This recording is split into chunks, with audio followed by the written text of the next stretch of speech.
Alright, what's up, y'all? We're back for another Lush Talk mini segment, okay? Go ahead, skis all day. Every day. Okay. So y'all did a poll. You did a poll.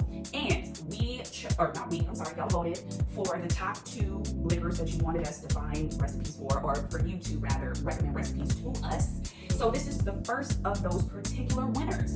It is featuring Cognac. And who is, this is the French Connection for French Connection is fire.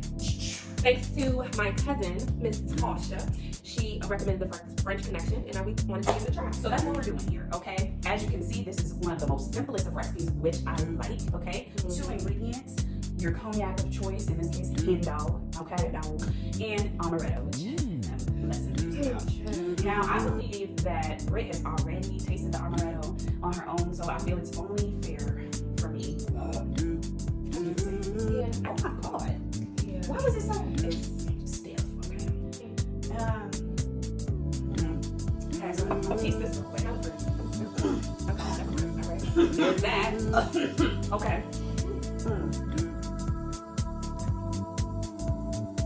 Oh wow, that is sickly sweet. Okay, sickly sweet. Oh my God. Before we get into it, a little history about the French Connection. It is a cocktail that came out of the 70s. Similar to apparently the cocktail Godfather, which I feel like I'm gonna try on my own. Only difference here is we're using, what did it say? A cognac, and the Godfather uses whiskey, usually apparently Scotch or bourbon. That's a mandatory. Right, so you can literally switch this out and you would have the Godfather. Right. And so basically it became a very popular after dinner drink because of its mixture of stiffness, aka strength, and sweetness, aka a dessert. So if you weren't really a dessert person, this was probably for you.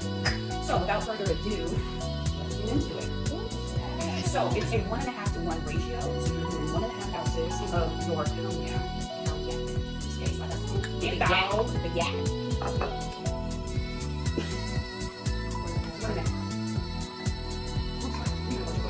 By the way, we have our glasses already with the fat ice, the square ice. Did you get that?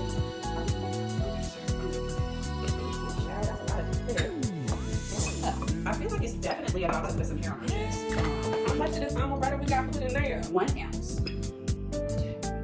I'm hoping that the Hennessy do its job and just. No, they say about Hennessy. This is the wildest home.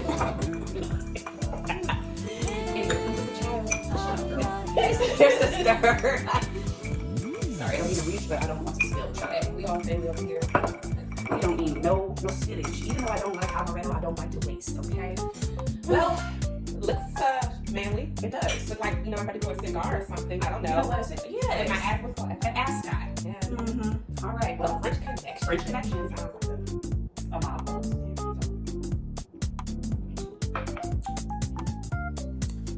Huh. Interesting.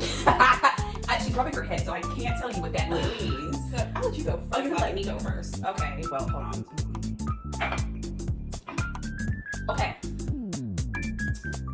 I don't think I've read it, but it's not bad. Okay? Would I order it? Not necessarily. But I will tell you that the Hennessy definitely does balance, in my opinion, out the sickly sweetness of the Amaretto. Hennessy itself, as a cognac, has a little sweetness to it already, but you won't get the hair growing on your chest type of burns feel. So, giving it our Lush Talk rating, so I'm gonna give it a 7, like a 6.5 to a 7. Here's why. Like I said, not a bad tasting cocktail at all. I can absolutely see why it would be a delicious after dinner drink. But I wouldn't necessarily order this. So that's where I'm deducting points here. Is I'm not necessarily sure I would order this. However, it's a lot more pleasant than I expected. So I will definitely give it the score I give it because of that. What are your thoughts? Like you said, it's not bad, but you won't order it. It's definitely a after dinner drink. I would definitely say that, but I would probably prefer it to maybe. Just because, hey, I like my drinks a little fruity, like a little something, but this is a little too much. I mean, I like strong drinks. It is not. The thing is, it's not even. It's not strong. It's actually strong. And the Henny did come out more just because it was more the Henny than the Amaretto, but it's just something that I would not personally probably order. But yeah, I mean, it's not bad. I just wouldn't probably order it. But overall, I'll probably give this a solid 6. gave it to me, yeah, I would drink it. Somebody did it, and I have to live the rest of my life without having it. I'll be okay. But nonetheless, it's not bad. It's just, it's more on the sweeter side than I like for my liquor. Yeah. So let us know what your thoughts are. Like, comment, subscribe below. Again, this is a super duper easy recipe. I mean, it's two ingredients. And a stir. And it's nice. yes. And so I think for simplicity's sake, I mean, most people have Hennessy or some form. Y'all know y'all drink Hennessy, okay? Y'all. We know you drink Hennessy because there was quite a few Hennessy related drinks submitted. So we know Hennessy is your For the old heads and the young ones. Yeah. Cognac, Henny, anything, any, you know, whatever. The yeah. Anyway, so the point of the matter is try this out. Let us know what you think. And we'll come back with more fun people's choice recipes. This isn't bad. I mean, it is not Bloody Mary bad. Okay. We'll be back. We'll be back with something great.